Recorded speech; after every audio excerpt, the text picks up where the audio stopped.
अस्सलाम वालेकुम। हम ओ लेवल बिज़नेस स्टडीज़ के कंप्लीट वीडियो सीरीज़ के साथ आपके सामने हाज़िर हैं और इस सिलसिले में आज हम सेक्शन 5 देखने जा रहे हैं, financial information and financial decisions. उसका चैप्टर 22 जो बिज़नेस फाइनेंस की नीड्स और सोर्सेज पे बात करेगा। चूँकि आप लोग सारे बिज़नेस स्टूडेंट्स हैं, अकाउंट्स के स्टूडेंट्स हैं, तो आपके लिए वैसे ही ये बहुत आसान टॉपिक है। तो इसको हम बड़े ईज़िली तेज़ी से स्किम कर सकते हैं कि क्या-क्या नाम है, बस नाम है जो आप लोगों के सामने मैं बताता जाऊँगा आपको। पहली बात है, ज़रा मैं माइक भी पास ऑन करता जाऊँगा फटाफट तेज़ी से। पेज नंबर 265 खोल लीजिए। अब्दुल्ला भाई से शुरू करते हैं। अब्दुल्ला भाई, बिज़नेस को ये फाइनेंस डिपार्टमेंट क्या करता है? जल्दी से बता दें ज़रा। Records all transactions such as finance payments to department suppliers and transactions revenues. का रिकॉर्ड करता है। Hmm. और Preparing final accounts, final accounts किसे कह रहे हैं ये लोग?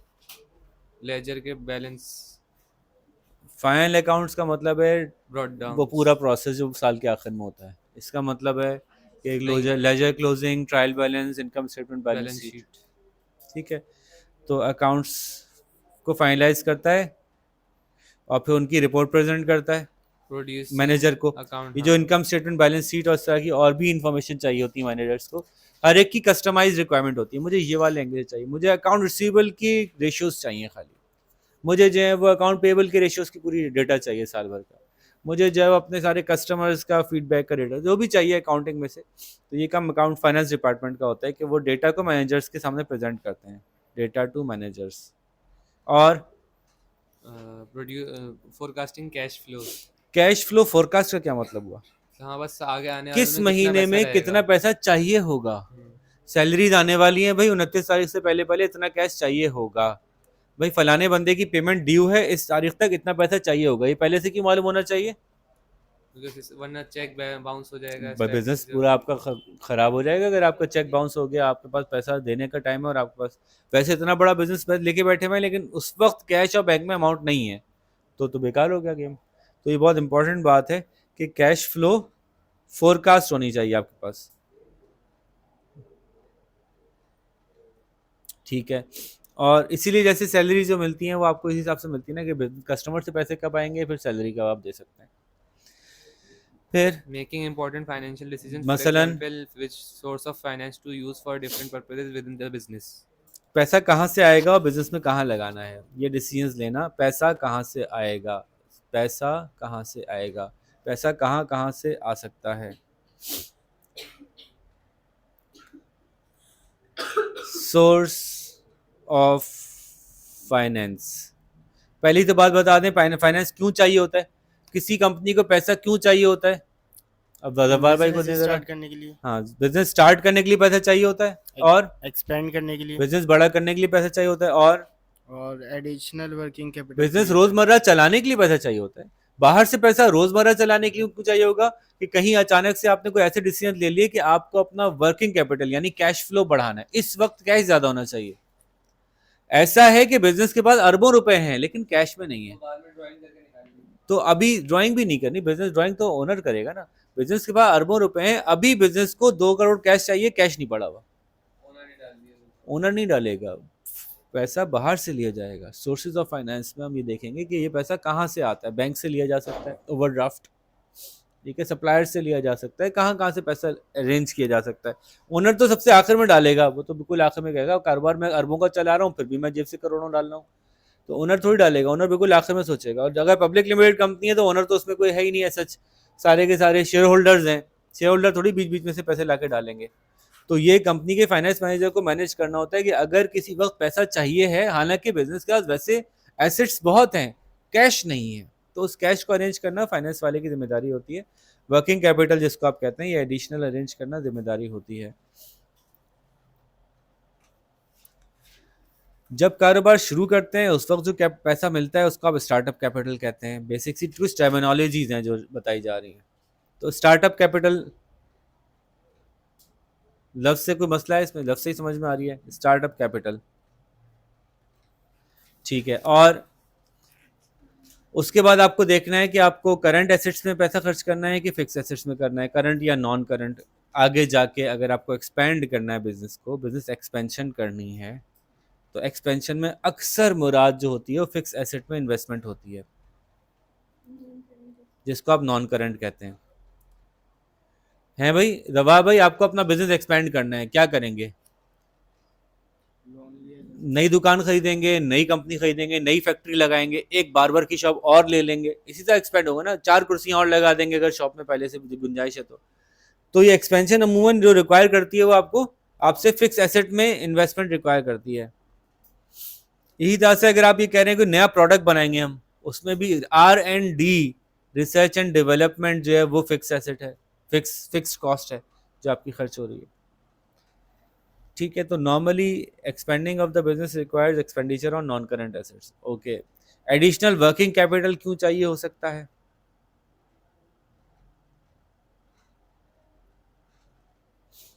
आपने कस्टमर्स को ज़्यादा बेचना है, इस साल का टारगेट आपका ज़्यादा है। पिछले साल आपके पास हर महीने 2 करोड़ रुपए या 20 मिलियन रुपए होते थे कैश में, महीने के आखिर में 20 मिलियन का टारगेट था कैश फ्लो का। क्यों होगा 20 मिलियन का टारगेट? उससे क्या क्या करते होंगे? महीने के आखिर में 20 मिलियन जरूर होना चाहिए हमारे पास। क्या करते होंगे उस 20 मिलियन से? सैलरीज देते होंगे, बिल्स पे करते होंगे, सप्लायर के चेक्स कैश करते होंगे और रेंट पे करते होंगे। अब आप कह रहे हैं कि भाई अब मुझे पता चला है कि मुझे अब महीने के एंड पे ना 2.5 करोड़ 25 मिलियन चाहिए। क्या किया होगा ऐसा जो हर महीने 25 मिलियन चाहिए? ऐसा हो सकता है इंटरेस्ट पेमेंट्स करनी हो। और क्या करना हो सकता है? अरहम भाई, बुक में नहीं है। और क्या करना हो सकता है जो पैसे आपको हर महीने अब ज़्यादा चाहिए? माइक में बोले। सैलरीज कम कर दो। सैलरीज तो दे रहे थे, तो अब पहले से ज़्यादा देनी हो सकती है। तो हो सकता है बिजनेस बड़ा किया हो आपने, जिसकी वजह से आपके पास ज़्यादा एम्प्लॉयज़ आ गए हो, उन एम्प्लॉयज़ की सैलरी का लोड बढ़ गया हो। और क्या हो सकता है? पहले से ज़्यादा मटेरियल खरीद रहे हो, बिजनेस में एक्सपेंशन कर लिए। तो बिजनेस एक्सपेंशन से आपकी जो करंट एक्सपेंडिचर है वो भी बढ़ता है। नॉन करंट एक्सपेंडिचर तो बढ़ा एक दफ़ा जब आपने नई मशीन खरीदी, नई इन्वेस्टमेंट की, लेकिन करंट एक्सपेंडिचर भी बढ़ जाता है क्योंकि अब आप पहले से ज़्यादा इन्वेंट्री खरीद रहे हैं, पहले से ज़्यादा सप्लायर्स को पैसे दे रहे हैं, पहले से ज़्यादा सैलरीज इशू कर रहे हैं, ज़्यादा रेवेन्यू भी उसी हिसाब से बढ़ेगा आपका, लेकिन खर्चा बढ़ता है। तो this is how we classify our expenditure into capital और रेवेन्यू एक्सपेंडिचर। तो जरा अरहम भाई पढ़ के सुना दे मुझे, what is capital expenditure and what is revenue expenditure? Capital expenditure is money spent on non-current assets such as buildings which आगे last, चलें। Revenue expenditure is or revenue expenditure is money spent on day-to-day expenses, for example wages or rent. जी, तो समझ में आ गई, दोनों मद में पैसा चाहिए हो सकता है। नीचे छोटी सी वो बनी हुई है, रिवीजन समरी पूरा का पूरा टॉपिक कवर कर रही है। आगे चलते हैं। सोर्सेज ऑफ फाइनेंस का मतलब हुआ कि आप पैसे लाएंगे कहाँ से। अब जब पैसे आपको चाहिए तो पैसे कहाँ से लाएंगे? तो पैसे अंदर से भी ला सकते हैं, पैसे बाहर से भी ला सकते हैं। ठीक है, जैसे अब इंसान को भूख लगती है तो इंसान अपने अंदर से भी खा सकता है और बाहर से भी खा सकता है, ऐसा है ना। अपने अंदर की चर्बी खाना शुरू कर देता है, कभी कभी रिटेन अर्निंग में से पैसा निकाल लेता है, कभी कभी जो है उसको बाहर से पैसे चाहिए होते हैं, उसको बाहर से रमज़ान में खाना खाना होता है। तो सोर्सेज ऑफ फाइनेंस को उन्होंने क्लासिफाई किया इंटरनल और एक्सटर्नल। अब देखते हैं इंटरनल और एक्सटर्नल क्या होता है। तो पहले इंटरनल की बात करते हैं। कंपनी के बाद अपने जो पैसे रखे हैं वहां से ही पैसे निकाल के बिजनेस में लगा सकते हैं। तो उसमें से पहला पैसा जो इस्तेमाल किया जाता है उसको कहते हैं अरूजबा जी, रिटेन प्रॉफिट। Retained earnings. पढ़ी हुई आपने रिटेन अर्निंग्स? रिटेन अर्निंग क्या होती है? जब आप महीने के आखिर में, साल के आखिर में जो प्रॉफिट कमाते हैं सारा का सारा शेयर होल्डर्स में डिस्ट्रीब्यूट नहीं करते, बिजनेस नीड्स के लिए थोड़ा सा रोक के रखते हैं। तो रिटेन अर्निंग को यूज करने का फायदा क्या है कि ये आपके अपने पैसे हैं, आपको किसी को वापस करने की, उधार वापस करने की, कोई इंटरेस्ट पेमेंट करने की इसके ऊपर कोई जरूरत नहीं है, आपके अपने पैसे आपने इस्तेमाल कर लिए। और डिसएडवांटेज क्या है? नहीं तो एडवांटेज है ना, इंटरेस्ट पे नहीं करना, बता तो दिया मैंने। डिसएडवांटेज क्या है? A new business will not have any retained profits. हर दफा रिटेन अर्निंग नहीं होगी आपके पास। अगर आप इसको as a source of finance सोचना चाहते हैं, तो अगर आपका कारोबार नया नया है तो आपके पास नहीं होगा ये। आपने कहा सर ने बताया था रिटेन अर्निंग से निकाल लो, आपने जेब में हाथ डाला, आपने कहा मेरे पास तो कोई है नहीं, कहाँ से निकालूंगा? भाई नए बिजनेस में नहीं होती रिटेन अर्निंग। और और जो छोटे बिजनेसेस होते हैं उनके पास उनके कम पास भी होते इतने हैं। पैसे नहीं होते। Keeping more profits in the business retain reduces. Earning वैसे कारोबार को बहुत अच्छी लग रही है, लेकिन keeping that retain earning shareholders को बुरी लगती है, लगेगी ना बुरी। आप कह रहे हैं कि जी हर साल में मुझे 10 करोड़ का प्रॉफिट हो रहा है, मैं प्रॉफिट सिर्फ 2 करोड़ बांटूंगा, 8 करोड़ रिटेन अर्निंग रखूंगा, तो लोग नाराज होंगे ना। तो रिटेन अर्निंग जो खर्चा कर रहे होते हैं तो बड़ा अच्छा लगता है कि अपनी जेब के पैसे खर्च कर रहे हैं, लेकिन जब प्रॉफिट डिस्ट्रीब्यूट करते हैं तो बड़ा बुरा लगता है कि यार ये हमारी पैसे रोक लिए इन्होंने, यार प्रॉफिट नहीं बांटा इस दफा। ठीक है, अच्छा आगे चलें। अगला है sale of existing assets. आप सामान बेच के, अब एग्जिस्टिंग एसेट में क्या क्या हो सकता है?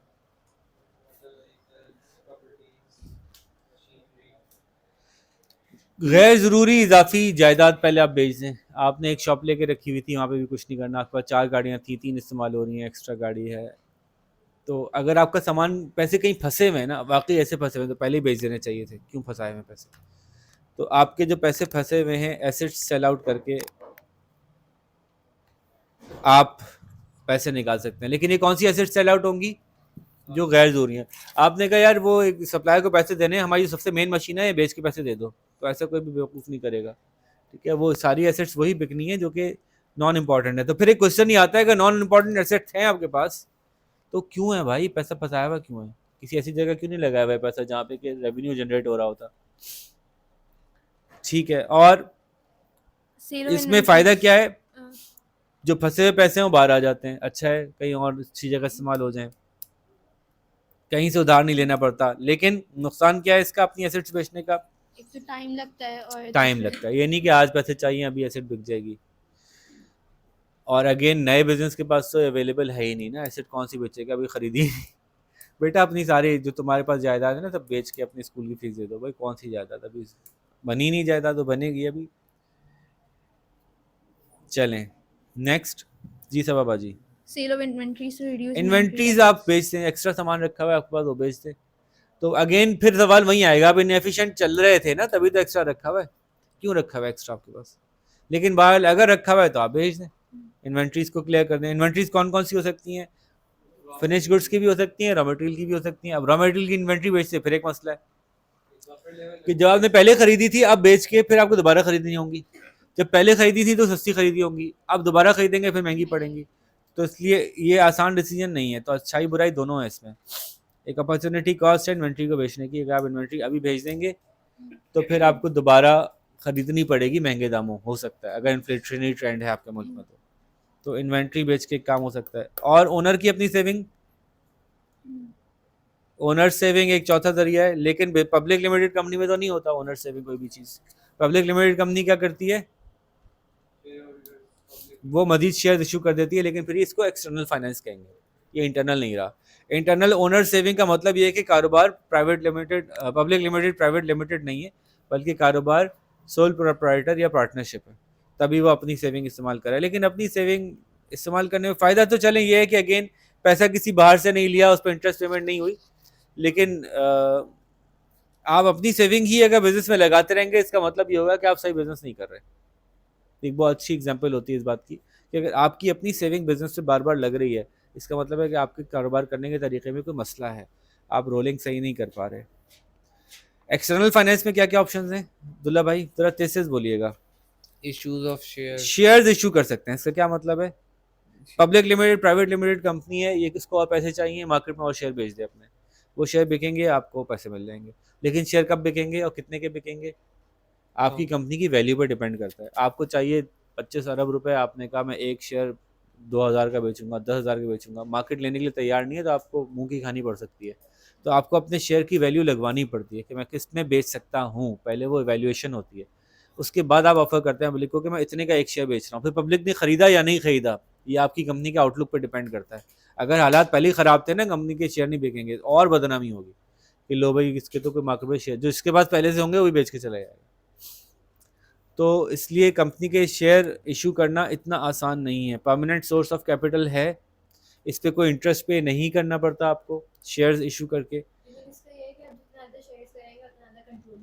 अपना कंट्रोल लूज करेंगे। वेरी गुड, शाबाश, आपको उतने ही ज़्यादा डिविडेंड्स में पैसे पे करने पड़ेंगे जितने शेयर आप इशू करेंगे।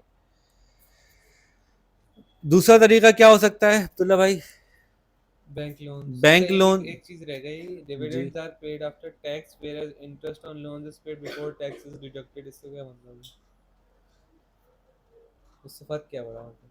इससे फर्क क्या पड़ता है? डिविडेंड कम हो जाएगा। Dividend are paid after tax, whereas interest on loan is paid before tax is deducted, and dividends will be expected by the shareholders, and the ownership of the company could change hands. Yes, जो आपके company के taxes हैं वो लगने के बाद जो amount आपके पास बची है उसमें से अब आपको डिविडेंड भी पे करना है। जितने शेयर्स इशू करेंगे, बात हमने की ना, जितने शेयर्स आप इशू करेंगे उतना ज़्यादा डिविडेंड आपको पे करना पड़ेगा। आप एक सिचुएशन में होते हैं ना कि ये मेरा प्रॉफिट है, ये मैंने टैक्स पे किया, अब मुझे क्या करना है, अब आपको डिविडेंड भी पे करना है। नॉर्मली ये भी हो सकता था ना कि आप पहले प्रॉफिट पे करवा देते, आखिर में जो अमाउंट बची उस पर इंटरेस्ट लगता, उस पर टैक्सेस लगते। पहले कर्जा वापस करना है, फिर पहले टैक्स देना टैक्सेस है। लगेंगे, फिर डिविडेंड पे करेंगे आप। तो ये हैवी लगता है इन लोगों को। पहले डिविडेंड पे कर, यानी एक टोटल प्रॉफिट की अमाउंट पे आपको टैक्सेस भी निकालने हैं पहले, फिर डिविडेंड भी निकालने हैं। तो ये कंपनी के जो अर्निंग मॉडल है, अर्निंग है, उसके ऊपर बड़ा हैवी और अगर लोन प्रेशर लिया हुआ है तो पहले वो वापस करना है। लोन एक और मसला है। लोन में प्रॉब्लम ये है, अच्छाई लोन की तो पहले अच्छाई ये है कि क्विकली मिल जाता है। शेयर इशू करते हैं तो मुश्किल से मिलते हैं, मुश्किल काम है, इजी नहीं है शेयर इशू करना। लोन आसान है, आप किसी बैंक से बात कर लें, अगर आपकी बैलेंस शीट सही है तो आपको लोन मिल जाता है, कंपनी को लोन दे देते हैं लोग। क्विक है अरेंज करने में, आप मुख्तलिफ टाइम पीरियड्स के लिए लोन ले सकते हैं। और लोन में अच्छी बात क्या होती है कि वो वापस कर दिया, आपको हिसाब किताब नहीं है आपका मेरा। अब मैं आपको सारी उम्र पैसे देता रहूंगा ऐसा नहीं है, जो डिविडेंड देना पड़ता है शेयर होल्डिंग के अंदर। अब मुझे आपको सारी लाइफ पैसे नहीं देने हैं। और आप जितनी बड़ी कंपनी, आपको सस्ते रेट पे इंटरेस्ट मिलता है, सस्ते इंटरेस्ट पे लोन मिलता है। लेकिन लोन का नुकसान जाहिर है बहरहाल ये है कि आपको हर सूरत वापस करना है। डिविडेंड में आसानी थी, कंपनी अच्छी नहीं चल रही ना, मत पे करें। कंपनी नुकसान में जा रही है, लॉस में जा रही है, नहीं पे करें उनको कुछ भी।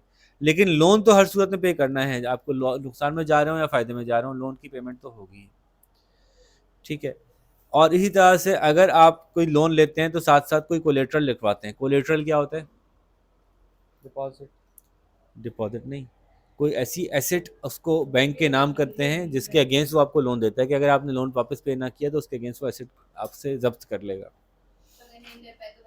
तो एसेट भी गई। अच्छा, बड़े बड़े जो हमारे शिकारी हैं, जो दुनिया में हमारे यहाँ अरबपति खरबपति लोग होते हैं, पाकिस्तान में भी, वो लोन भी लेते हैं, अपने पैसे से कोई काम नहीं करते। जैसे कोई अरबपति आदमी है ना, वो बैंक से लोन लेके अपना बिल्डिंग का प्रोजेक्ट खड़ा करेगा, अरबपति है, बैंक से लोन लेगा, लोन लेगा सस्ते इंटरेस्ट पे। हाँ हाँ, लोन लेके वो खड़ा करेगा, और चूंकि बहुत बड़ा बिजनेसमैन है तो इंटरेस्ट कम पे करेगा, कहेगा नहीं भाई मैं तो 3% दूंगा, 4% दूंगा, ज़्यादा नहीं दूंगा। बैंक का जो ओनर है वो एग्री करेगा क्योंकि वो उसका दोस्त है। और उसके बाद कोलेट्रल के तौर पे जो एसेट रखी जाएगी वो उठा के देंगे, उसमें कुछ भी नहीं होगा। लोन लिया अरबों का और एसेट जो रखी है वो लाखों की है, तो उसके बाद वो लोन से डिफॉल्ट करेगा और कहेगा ले लो एसेट जो लेनी है, मेरे पास तो नहीं है पैसे। तो पाकिस्तान में बेताशा बड़े बड़े अरबोंपति लोग हैं जिसकी गवर्नमेंट लोन को माफ़ करती है, और अगर गरीब ने 500 रुपये का लोन वापस नहीं किया उसको पकड़ के जेल में डाल देती है। ये हमारे यहाँ का उसूल है।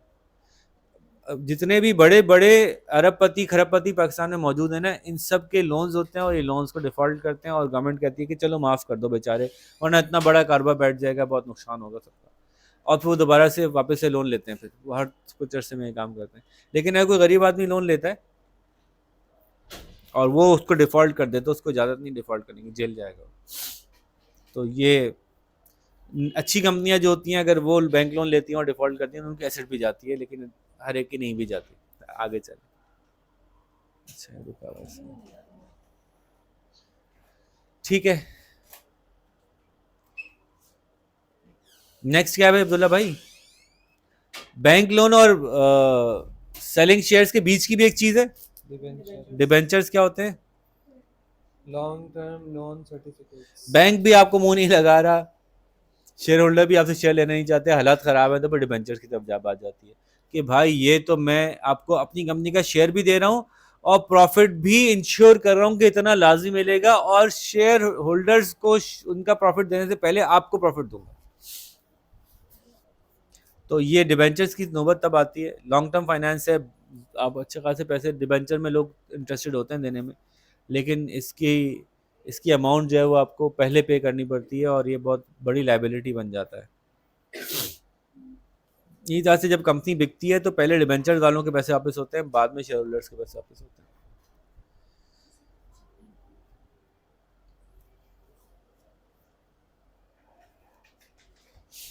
अच्छा जी, एक टर्म है जिसमें उन्होंने कहा डेब्ट फैक्टरिंग। डेब्ट फैक्टरिंग क्या होती है?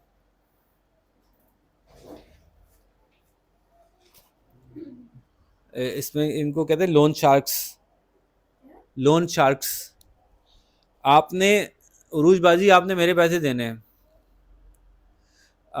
10 साल में देने हैं 10 करोड़ रुपए, हर साल 1 करोड़ देंगी।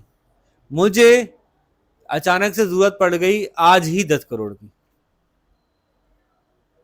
तो मैं अब्दुल्ला भाई से कहूँगा भाई आप मुझे 9 करोड़ दे दें और उरूज से 10 करोड़ 10 साल में ले लीजिएगा, मुझे आज 9 करोड़ दे दें आप। तो ये कहलाता है डेट फैक्टरिंग। मैं अपने लोन को आगे ट्रांसफ़र कर देता हूँ, उससे कम पैसे वापस ले लेता हूँ। मैंने जिसको लोन दिया था वो मुझे वापस कर रहा है, बहुत स्लो कर रहा है, उस पर एक इंटरेस्ट पेमेंट के साथ एक अमाउंट मुझे 10 करोड़ की वापस कर रहा है, 10 साल में 10 करोड़ देगा। मैं इनसे कह रहा हूँ 10 साल में आपको 10 करोड़ मिल जाएंगे, आप मुझे अभी 9 करोड़ दे दें, बाकी 1 करोड़ आपका प्रॉफिट। ये डेट फैक्टरिंग होती है, इससे ही पैसे निकाल सकते हैं हम। आपने किसी को लोन दिया हुआ था, वापस नहीं कर रहा, स्लो कर रहा है, आपको भी जल्दी में पैसे चाहिए, आप किसी और को वो लोन आगे फॉरवर्ड कर सकते हैं। उस जी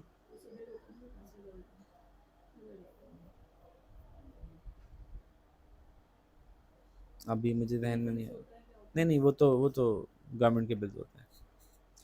अच्छा, उसके अलावा ग्रांट्स और सब्सिडीज भी एक जरिया है।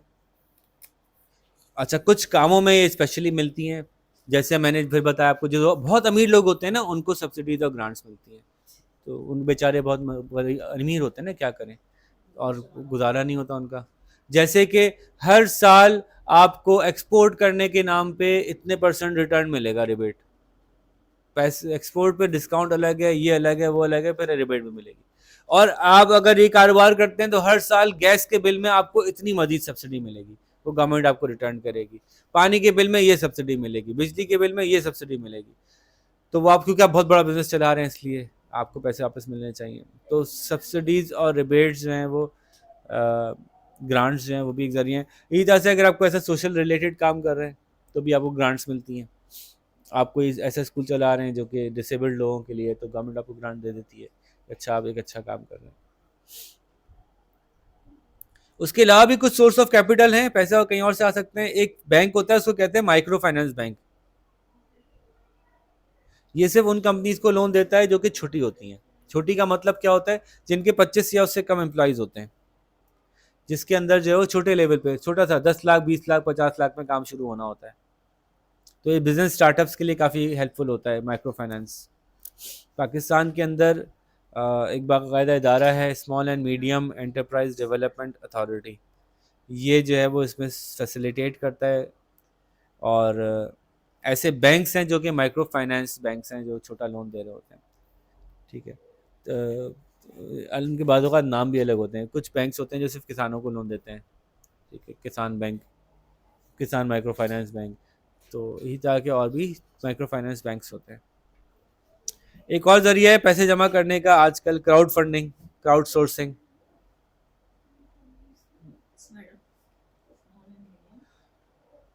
क्राउड सोर्सिंग या क्राउड फंडिंग क्या है कि आपने कहा कि मैं, अब अमेरिका में तो बहुत हो रहा है, अब वेबसाइट्स भी लॉन्च हो गई हैं, फंड मी के नाम से एक वेबसाइट है। आपने कहा कि भाई मैंने एक आइडिया सोचा है, वो आइडिया बड़ा काम जानदार है, पैसे नहीं है मेरे पास, आप मुझे पैसे दें, मेरे बिजनेस के शेयर होल्डर बन जाएं।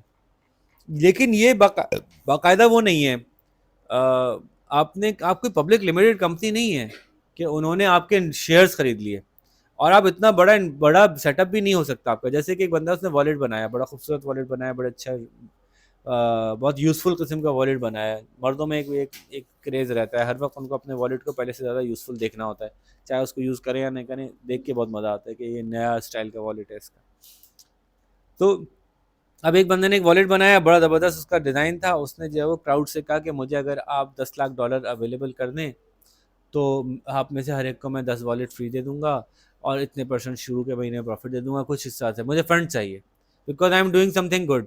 तो वो उस पर कोई प्रॉमिस भी हो सकता है, कोई प्रॉमिस नहीं भी हो सकता। ऐसा भी हो सकता है कि इस पर कोई प्रॉमिस नहीं है, बस मुझे पैसे चाहिए, आप दे दें तो मैं एक अच्छा काम कर रहा हूँ, मुझे पैसे दे दें। तो लोग फंड करते हैं। इसकी बड़ी अच्छी मिसाल है, बहुत थोड़ा सा टाइम उसमें लगेगा लेकिन ये मिसाल काम की है। एक किताबें छापने वाला इदारा है अमेज़ॉन, जो किताबें छापने वाला इदारा नहीं था। एक बहुत बड़ा कारोबारी शख्स है, उसने किताबें एक एक बिज़नेस शुरू किया अमेज़ॉन, जो दूसरी चीज़ें बेचता है। उसने किताबें बेचना भी शुरू किया और किताबें पढ़ने के लिए अपना एक टैबलेट भी बेचना शुरू कर दिया किंडल के नाम से। किंडल की खास बात क्या है कि उसकी स्क्रीन बहुत ज़्यादा देर तक चलती है, क्योंकि उसमें इस तरह की ब्राइटनेस और इस तरह के कलर्स नहीं होते इस तरह की हमारी नॉर्मल स्क्रीन में होते। तो किताब पढ़ने के लिए खास तौर पर स्क्रीन बनाई गई है और उस पर अमेज़ॉन की सारी किताबें अवेलेबल होती हैं। आप किंडल खरीद लें, उसका एक पैकेज ले लें, मंथली कोई चार्ज होता है आपको, उसमें से आप किताबें पढ़ते रहें। लाखों करोड़ों किताबें मौजूद हैं आपके पास। तो अमेज़ॉन जो है वो छापता है किताबें ऑनलाइन भी और ऑफलाइन भी, हार्ड कॉपीज़ भी छापता है और सॉफ्ट कॉपीज़ भी छापता है। अमेज़ॉन ने क्या किया, अमेज़ॉन की तरीक़ाकार ये है कि अमेज़ॉन इज़ अ शार्क और वो कोई कंपटीशन रहने नहीं देना चाहता। उसने पब्लिशर्स से ज़्यादा कम रेट पे किताबें छापना शुरू कर दी। अब अगर आपको अपनी कोई किताब छापनी है, आप अमेज़ॉन के पास जाएँ, अमेज़ॉन आपसे अगर मार्केट में पब्लिशर 10% प्रॉफिट चार्ज करे, अमेज़ॉन 5% चार्ज करेगा। अगर मार्केट में 5% चार्ज हो रहा होगा, अमेज़ॉन 2% चार्ज करेगा। मार्केट में 2% चार्ज कर रहा होगा, अमेज़ॉन 0 चार्ज करेगा। इवेंचुअली अमेज़ॉन ने निकाल दिया मार्केट से सारे पब्लिशर्स को। बड़े बड़े जो नाम सुनते थे आप, अक्सर पब्लिशर्स बंद करके चले गए। अब बहुत छोटा छोटा कारोबार रहेगा उनके पास, क्योंकि जो भी पब्लिश कर रहा है वो अमेज़ॉन से पब्लिश कर रहा है, क्योंकि उसमें और फ़ायदा भी है। अमेज़ॉन ऑनलाइन ऑफलाइन दोनों पब्लिश कर रहा है, आपकी किताब यहाँ भी मौजूद है, वहाँ भी मौजूद है, बहुत फ़ायदा लग रहा है आपको देखने में। लेकिन जब आहिस्ता आहिस्ता सारे कारोबार निकल जाएंगे तो फिर अमेज़ॉन क्या करेगा? जब सारे पब्लिशर्स चले जाएंगे तो फिर अमेज़ॉन क्या करेगा? मोनोपोली हो जाएगी। फिर वो कहेगा नहीं, अब मैं 50% दूंगा, फिर वो अपने रेट बढ़ाएगा क्योंकि वो मोनोपोली हो गई। तो अमेज़ॉन की मर्जी के बगैर फिर आप लिख नहीं सकेंगे। फिर आप कहेंगे मैं ये छापना चाहता हूँ, ये बड़ी ज़बरदस्त काम की चीज़ है, अमेज़ॉन का नहीं छपेगा, हम छापने ही नहीं देंगे। अब आप कहेंगे किसी और से छपा लो, कोई और है ही नहीं, किससे छपा लो, कोई बचा ही नहीं छापने के लिए। तो अमेज़ॉन की इस मोनोपोलाइजिंग स्ट्रैटेजी के अगेंस्ट एक ऑथर है, उसने कदम उठाया। ब्रेंडन सैंडरसन एक मशहूर ऑथर है। उन्होंने क्या किया, उन्होंने कहा कि मैं अमेज़ॉन पे नहीं छापना चाहता और कोई पब्लिशर बचा नहीं जो इस लेवल पे छाप सके जिस लेवल मुझे छापनी की किताब। उसकी पूरी दुनिया में मिलियंस ऑफ कॉपीज बिकती हैं। तो उसने कहा कि मैं अपनी आगे जो आने वाली किताब है वो बेचना चाहता हूँ, आप पहले खरीद लें। क्राउड सोर्सिंग, क्राउड फंडिंग, लोगों ने उसकी किताब आने से पहले खरीद ली। तो मिसाल के तौर पे $10 की किताब थी, उसके जहन में था कि मुझे $50 मिलियन मिल जाएंगे, मैं किताब खुद ही अपने तरीके से छपा लूँगा। वो पता नहीं उससे कई टाइम्स ज़्यादा पैसे मिल गए, मल्टीपल टाइम्स ज़्यादा पैसे आ गए। लोगों ने कहा ठीक है, हमें किताब भेज देना, जब भी छपे किताब भेज देना, पैसे भी ले लो। तो यूँ अगर आपके पास ट्रस्ट है लोगों को, तो क्राउड सोर्सिंग, क्राउड फंडिंग जो है वो होती है। और इसके लिए एक और तरीक़ाकार होता है जिसको आप कहते हैं, वो आप स्टार्टअप फंड्स, स्टार्टअप कैपिटल लोगों से लेते हैं। कुछ लोग होते हैं जो छोटे छोटे बिजनेसेस में थोड़ा सा पार्टनरशिप लेने के लिए उनको फ़ंड देते हैं, और इसके सेमिनार्स होते हैं बाकायदा मुख्तलिफ मुल्कों में। आप जाते हैं, आप जाके प्रेजेंटेशन देते हैं, अगर आपकी प्रेजेंटेशन पसंद आती है तो आपको स्टार्टअप कैपिटल देते हैं। लेकिन ये कोई श्योर शॉट तरीका नहीं है। ज़रूरी नहीं है कि आपका प्रपोजल एक्सेप्ट ही हो सकता है आपका प्रपोजल रिजेक्ट हो जाए। ज़रूरी नहीं है कि उतनी अमाउंट रेज हो जाए जितनी आपको चाहिए, हो सकता है उससे कम अमाउंट रेज हो सकता है कि आपकी को इतनी पब्लिसिटी मिले कि आप अपने काम को निकाल सकें, हो सकता है इतनी पब्लिसिटी ना मिले। तो इसमें बहुत बड़ा हाथ है कि how you present your self rather than how do you what actual your product is. ठीक है, तो अब इसी तरह से क्या और भी तरीके हो सकते हैं, तो हम बात करते हैं शॉर्ट टर्म तरीके भी कुछ हैं। शॉर्ट टर्म तरीके क्या हो सकते हैं? बिजनेस में जल्दी से पैसा चाहिए, अभी फौरन चाहिए, जल्दी चाहिए, तो शॉर्ट टर्म तरीकों में एक बहुत आसान तरीका है ओवरड्राफ्ट। ओवरड्राफ्ट क्या होता है भाई, किसी को पता है? जी, बैंक से पैसे आपने वो ज्यादा पेमेंट कर दी लेकिन बैंक में पैसे थे नहीं तो बैंक को भर रहा बैंक से आपने बात की हुई है यार 10-20 लाख रुपए ऊपर होना तो आप पे कर देना, मैं वापस कर दूंगा, ये एक आध महीने के अंदर अंदर एडजस्ट होते हैं, ठीक है। फिर दूसरा तरीका क्या है, आप ट्रेड क्रेडिट ले लें, ये भी शॉर्ट टर्म फाइनेंस है। ट्रेड क्रेडिट क्या होता है भाई, सामान उठा लें पैसे नहीं दें, नॉर्मल सी बात है, इसमें बुक को देखने की जरूरत नहीं है। ट्रेड क्रेडिट क्या है, सामान ले लिया पैसे नहीं दिए, 1 महीने बाद दे दूंगा, ट्रेड क्रेडिट, अकाउंट पेबल, ठीक है। बाकी जो लॉन्ग टर्म फाइनेंस है उसकी तो ज़्यादातर बातें हमने करी ली, बैंक लोन हमने डिस्कस कर लिया, और भी कुछ तरीके हैं लॉन्ग टर्म फाइनेंस के, जैसे कि लीजिंग है। आपको गाड़ी खरीदनी थी, अभी आपके पास पैसे नहीं हैं, फाइनेंस चाहिए, तो आप क्या करेंगे, गाड़ी लीज पे उठा लेंगे। लीज क्या होती है, बैंक आपको गाड़ी खरीद के दे देता है और आप उसकी पेमेंट थोड़ी थोड़ी करके करते रहते हैं, अगर आपने पेमेंट मिस कर दी बैंक गाड़ी वापस ले जाएगा, ठीक है। तो लीजिंग है। हायर परचेज, आप जो है वो सॉर्ट ऑफ लीज है, लेकिन इसके अंदर आप एक सर्टेन अमाउंट पे करते रहते हैं बस उस प्रोडक्ट को यूज करने के लिए, और उसमें इंटरेस्ट चार्ज भी होता है।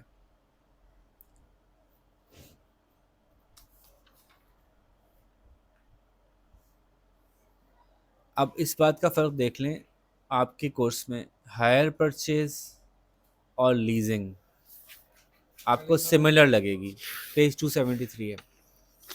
तो आपके यहाँ हायर परचेज उसको कहेंगे जब आप बिजनेस से कहेंगे कि मुझे ये चीज़ खरीदनी है, आप खरीद के दे दो, मैं आपको मंथली पेमेंट करता रहूँगा, वो चीज़ आपकी ओनरशिप में आ जाएगी।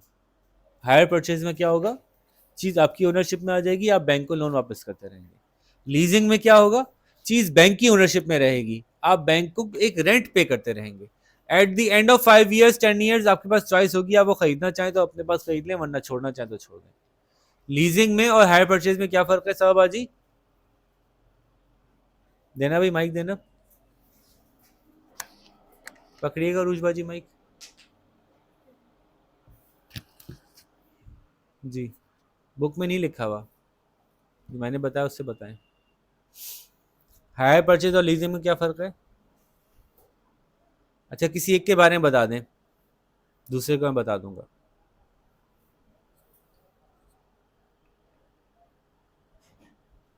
क्या पॉज करूं वीडियो। तो यूं हमने लीजिंग, हायर परचेज और इश्यू ऑफ शेयर्स तो डिस्कस हो चुका है, और लॉन्ग टर्म फाइनेंस के और सारे तरीके हम देख चुके हैं, leasing, hire purchase, loan, debenture, sale of shares वगैरह, ठीक है। शेयर्स के अंदर कंपनी दो काम कर सकती है, एक नए शेयर इश्यू कर दे, दूसरा जो कुछ पहले के शेयर्स ओनर्स के पास हैं वो उनको बेच के पैसे रेज कर लें, ये भी हो सकता है, अपने शेयर्स मार्केट में फ्लोट कर दें। अब छोटी सी बातें हैं जो कि पेज नंबर 277 और 278 पे दो छोटे छोटे से समरीज हैं, इनको एक्सप्लेन कर देंगे तो चैप्टर यहाँ पे एंड हो जाएगा। 277 और 278 पे दो समरीज हैं, इनको अगर हम देख लें तो ये चैप्टर एंड हो जाएगा। पहली है कि आपको कब कौन सा सोर्स ऑफ फाइनेंस लेना चाहिए, इसका फैसला आप कैसे करते हैं। आपके पास तो सारे अवेलेबल हो गए, डिस्कशन में आ गए। तो अगर आपके पास टाइम पीरियड ऐसा है कि आपको थोड़ी देर के लिए चाहिए, तो आपको देखना है शॉर्ट टर्म चाहिए या लॉन्ग टर्म चाहिए पैसा। शॉर्ट टर्म चाहिए तो क्या करेंगे, ओवरड्राफ्ट ले लेंगे, क्रेडिटर से पैसे ले लेंगे। लॉन्ग टर्म चाहिए तो क्या करेंगे, लीजिंग करा लेंगे, शेयर्स इशू कर देंगे, डिबेंचर्स दे देंगे, ओके। फिर आप ये देख सकते हैं कितनी अमाउंट रिक्वायर्ड है, लार्ज अमाउंट या शॉर्ट अमाउंट या स्मॉल अमाउंट। अगर स्मॉल अमाउंट चाहिए होगी तो क्या करेंगे, अगेन बैंक से छोटा सा लोन ले लेंगे, क्रेडिटर से ले लेंगे। थोड़ी सी अमाउंट के लिए शेयर्स तो वैसे नहीं खड़े हो जाएंगे आपने। लार्ज अमाउंट चाहिए तो भी बैंक के पास जा सकते हैं, लेकिन आप एसेट भी सेल कर सकते हैं, अपनी कोई बड़ी एसेट आपके पास है, शेयर्स फ्लोट कर सकते हैं, बड़े लोन्स ले सकते हैं। आप रिस्क और गियरिंग देखेंगे, आप चाहते हैं कि जो मैं लूँ ना उसमें मैं फंसू नहीं भाई। तो फिर आप एसेट्स पे आप एसेट बेच सकते हैं या आप शेयर इशू कर सकते हैं। शेयर इशू करने में आप फंसेंगे नहीं, यूं नहीं फंसेंगे कि अगर आपकी कंपनी लॉस में भी जा रही होगी तभी आपको उनको प्रॉफिट नहीं देना। रिटेन अर्निंग यूज कर सकते हैं। आप कहते हैं नहीं यार तो मसला नहीं है, कंपनी बड़ी अच्छी जा रही है, नहीं फंसूंगा, तो फिर आप रिस्की उसमें भी जा सकते हैं, शेयर्स में भी जा सकते हैं। और तो रिस्क, साइज ऑफ बिजनेस आपका क्या है। अब आपका बिजनेस ही छोटा सा है तो फिर आप शेयर कैसे इशू करेंगे, कोई खरीदेगा ही नहीं आपके शेयर्स। अगर आप बहुत बड़े कारोबार हैं, पब्लिक लिमिटेड कंपनी है, तभी तो आप शेयर इशू कर सकते हैं, वरना आप शेयर इशू नहीं कर सकते। तो आपका साइज ऑफ बिजनेस, आप बड़ा सा कारोबार करते हैं तो बैंक आपको लोन देगा, आप बहुत छोटे से हैं तो हो सकता है आपको लोन भी ना मिले, हो सकता है आपको क्रेडिटर जो है वो क्रेडिट भी ना दे कि भाई आपके हालात दुरुस्त नहीं है, ठीक है। और आखिरी बात, कंट्रोल ओवर बिजनेस आपको कैसे चाहिए। आप चाहते हैं कि यार और लोग भी डिसीजन मेकिंग में हिस्सेदार बन जाएं तो आप शेयर इशू कर देते हैं। अगर आप चाहते हैं नहीं भाई जो मैं डिसीजन मेकर्स बैठे हैं बस यही रहेंगे, मजीद शेयर नहीं इशू करने, तो फिर आप लोन की तरफ जाते हैं, ठीक है। तो एक तो ये कि डिसीजन ये लेना कि आपको कब कौन सा सोर्स ऑफ फाइनेंस यूज करना है, ये आपको देखना होता है। फिर एक इन्होंने छोटी सी बात दी है कि क्या शेयर होल्डर आपके कारोबार में इन्वेस्ट करेंगे, क्या बैंक आपको लोन देगा, तो वो क्या देखेगा। जब बैंक आपको लोन दे रहा होगा तो क्या क्या देखेगा जी, सवाबाजी सुनाएंगी मुझे। Is cash flow forecast available. क्या मतलब, बैंक ये क्यों जानेगा भाई आपके पास अपने रोजमर्रा चलाने के पैसे हैं या नहीं है, मुझे दिखाओ हर महीने क्या खर्चा होता है और हर महीने कितने पैसे तुम्हारे पास होते हैं वो खर्चा करने के लिए। नहीं होंगे तो मैं आपको पैसे देके पैसे बचा लूं अपने, ठीक है। और is a business plan available. Business जो है वो अपने किसी प्लान के तहत चल रहा है, ऐसे टामक टोइयां मार रहा है, कुछ सोच समझ के चला रहे हैं। फिर is a forecasted income statement available. क्या ये मौजूद है कि अगर मैं आपसे लोन लूंगा तो मेरी इनकम में इतना इजाफा हो जाएगा जिसकी वजह से मैं इतना इंटरेस्ट आराम से पे कर लूंगा, ये इस बात की पूरा प्लान कहीं मौजूद है, कहीं फोरकास्ट मौजूद है या नहीं मौजूद है। Why is the loan needed. Loan चाहिए क्यों है, अपने पैसे खाने के लिए चाहिए या कोई कारोबार में लगा रहे हैं, कोई प्रॉफिट होने वाला है हमें। Will the loan B secured. तो क्या इनके पास कोई ऐसी जायदाद है अगर लोन पे ना कर सके तो मैं उस जायदाद को बेच के इनके पैसे ले लूँ। और what is the gearing ratio. Gearing ratio क्या होता है ये बता दें। आप ये देखते हैं कि आपके पास जो टोटल कैपिटल, टोटल बिजनेस में पैसा लगा हुआ है, कितना पैसा ओनर इक्विटी से आया है, कितना पैसा आपने शेयर होल्डर से लिया है और कितना पैसा आपने लोन से लिया है। अगर आपका 50% या उससे ज़्यादा पैसा लोन से आया हुआ है कारोबार में तो आपका गियरिंग रेशियो ख़राब है। जितना ज़्यादा आपने लोन लिया हुआ होगा, आपका ज़्यादातर कारोबार लोन की वजह से चल रहा है तो उसको रीपे भी तो करना है, तो इसलिए ये 50% से ज़्यादा नहीं होना चाहिए। लेस देन 50% आपका ऐसा हो कि आपकी एसेट के मुकाबले में लोन आपका, आपकी रियल एसेट्स, आपकी रियल शेयर होल्डिंग, आपकी ओनर इक्विटी के मुकाबले में आपका जो लोन है वो 50% से ज़्यादा नहीं होना चाहिए। तो बिजनेस ये, बैंक ये क्यों देखता है कि आपका गियरिंग रेशियो क्या है।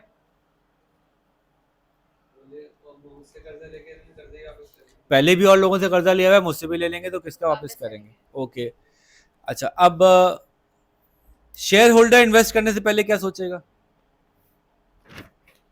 Are the उरूज future बाजी। prospects are the future prospects for the company good? Company जो कारोबार इन्वेस्ट कर रही है, ये खोलने जा रहे हैं अब दूध का नया बाड़ा खोलने जा रहे हैं, पहले यहाँ पे 15 बाड़े खोले हुए हैं, मैं इनमें क्यों इन्वेस्ट करूँ भाई, कोई कारोबार चलने वाला नहीं है। How has the company's share varied? Market में अगर ये कारोबार करने जा रहे हैं, मार्केट में इनके कारोबार की क्या वैल्यू है, इनका एक शेयर कितने का बिक रहा है, बड़ा बड़ा जबरदस्त बिकता है। फॉर एग्जांपल आज एंग्रो अपना नया शेयर इशू कर दे तो मिलेगा नहीं आपको, हर कोई टूट पड़ेगा, मुझे दे दो मुझे दे दो मुझे दे दो, क्योंकि एंग्रो की वैल्यू अच्छी जा रही है, जिसकी मार्केट में शेयर वैल्यू अच्छी जा रही है सब लोग उसमें इन्वेस्ट करना चाहेंगे। और What is the gearing ratio? Investor भी देखता है कि गेयरिंग रेशियो क्या है, कितना लोन उठाया हुआ है इन्होंने, कितने कैपिटल से पैसे बनाए हुए हैं। अगर बहुत ज़्यादा लोन उठाया हुआ है कंपनी तो डूब सकती है भाई, सारा का सारा पैसा तो लोन वाले वापस ले जाएंगे। अगर कंपनी बंद होगी, इतना सारा लोन लिया हुआ है तो पहले लोन पे ऑफ होगा, बाद में शेयर होल्डर्स को मिलेगा, तो सारा पैसा लोन वाले वापस ले जाएंगे। और How do company dividends compare with those from other companies? इतने ही रुपए का दूसरा शेयर जो मिल रहा है वो कितना डिविडेंड देता है साल में और ये कितना डिविडेंड देता है साल में, पुराना रिकॉर्ड क्या बता रहा है, इसकी बुनियाद पे इन्वेस्टर फैसला करता है। तो ये थोड़ी सी कुछ फाइनेंस से मुतालिक बातें, इब्तदाई बातें थी जिसको कि हमने डिस्कस किया। होपफुली आपको समझ में आई होंगी। दिस वाज चैप्टर 22 और इसके बाद हम शुरू करते हैं चैप्टर 23। आप जब तक इसको अच्छी तरह से समझिए और अपना ख्याल रखिए। अल्लाह हाफ़िज़।